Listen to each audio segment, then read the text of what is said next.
Emmanuel Macron has arrived in Beirut for his second visit since last month's devastating explosion that killed nearly 200 people. The blast prompted the Lebanese government to resign en masse. Now Macron is spearheading attempts to bring change to a country rife with political instability and corruption. Emmanuel Macron keeps pressing for the formation of a new government in Lebanon, received by President Michel Aoun in his second visit to the country after the explosion that killed 190 people almost a month ago. The French president insisted in the urgent need to implement political reforms. On Monday, Parliament gave the task to diplomat Mustafa Adib, appointing him as the new prime minister in record time to chart a way out of the country's worst crisis since the end of the civil war in 1990.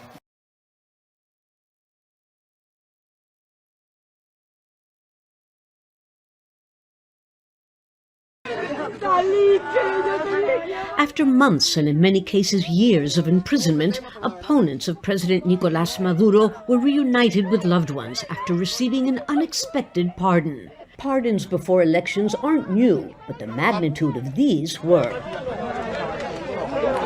They included scores of prominent government foes like Roberto Marrero, opposition leader Juan Guaido's chief of staff. Freddy Guevara, who's been in the Chilean embassy for nearly 2 years. Miguel Pizarro, Gilbert Caro, all political prisoners or opposition deputies in hiding or in exile. All of them accused of treason and more.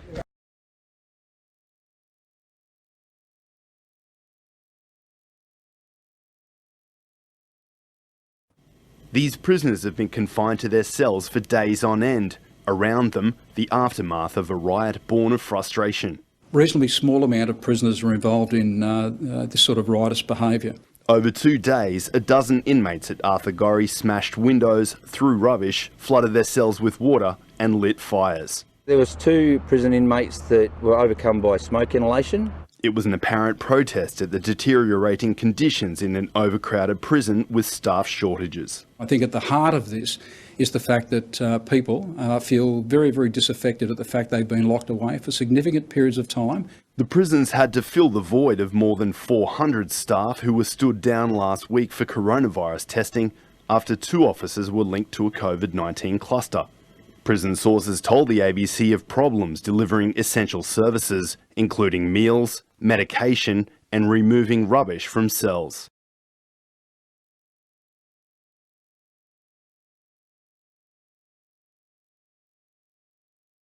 Now, tributes for former Indian President Pranab Mukherjee have been pouring in from India and also across the world. Indian Prime Minister Narendra Modi visited Mukherjee's Delhi residence to pay his last respects to the former president. Prime Minister Modi earlier said that Mukherjee left an indelible mark on the development trajectory of the nation and that he was a towering statesman. President Ramnath Kovind also paid tribute to his predecessor, saying that his demise is the passing of an era.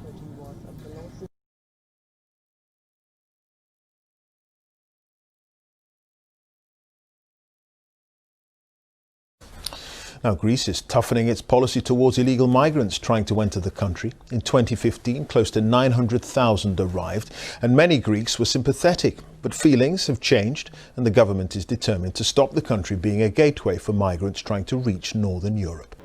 The first rays of day, the first stirrings beneath the burnt-out carriages in this rail yard in northern Greece. And then they're off. These young men are mostly from Afghanistan, waiting to jump on a train, jump at a chance to move further north into Europe, a chance they hope at a better life. We don't know which one is go, but all are ready for going. But so too are the police. Police comes, we run. A game of cat and mouse at this stop. This morning, the police win.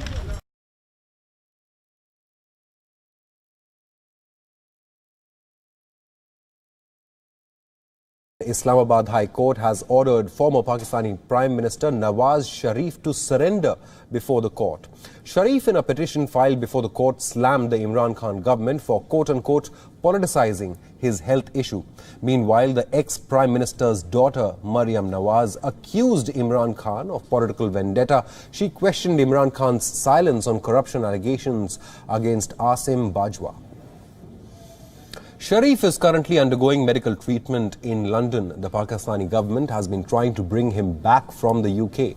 Sharif went to London after being granted a bail on medical grounds and has refused to travel, citing worsening health. The former Pakistani Prime Minister was serving a jail sentence in a series of corruption cases.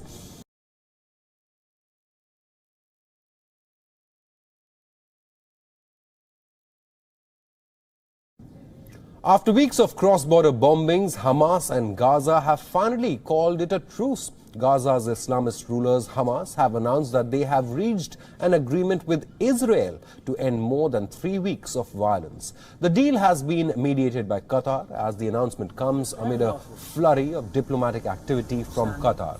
The Qatari envoy delivered the latest tranche of $30 million aid in Gaza before holding talks with Israeli officials in Tel Aviv.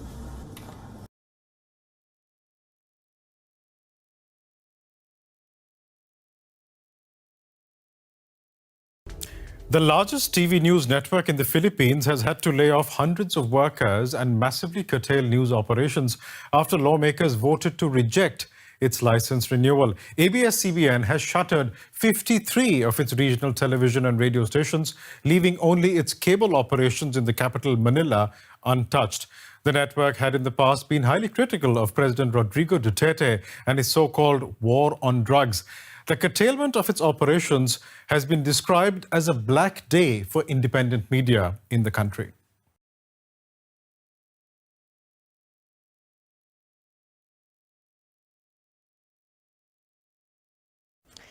The US government is creating a new task force to investigate UFO sightings.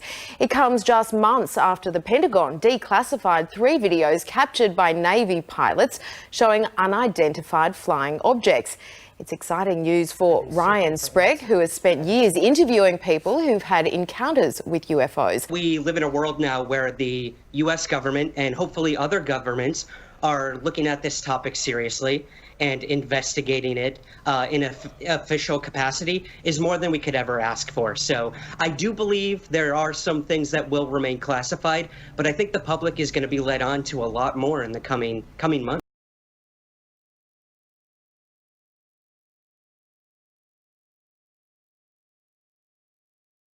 For these supporters of former President Laurent Gbagbo, nothing short of his candidacy will do. Dozens of them are here in Abidjan, defying a ban on public gathering to prevent COVID-19. Inside the headquarters of the Election Commission, senior opposition figures submit an application on his behalf. Gbagbo lost the 2010 presidential election to incumbent President Alassane Ouattara, but his refusal to leave office led to a civil war that killed more than 3,000 Ivorians.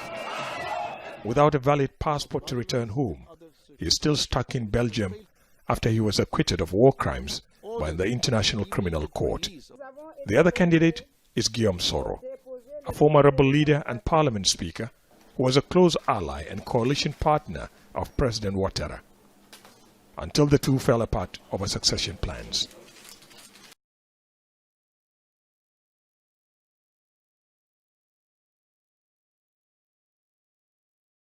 Facebook has declared war on the Morrison government's plan to share profits from online news. The social media giant says it will block Australians from sharing news if the plan goes ahead.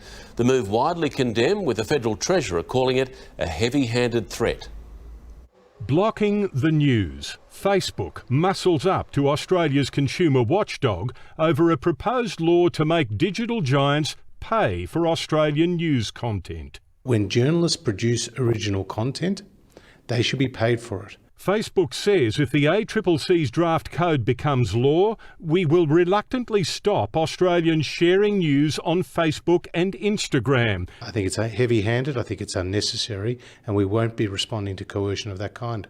Facebook declined our interview request, as did Google last month after it began campaigning on its search page against the planned code, as Australian news organisations shrink or go out of business altogether.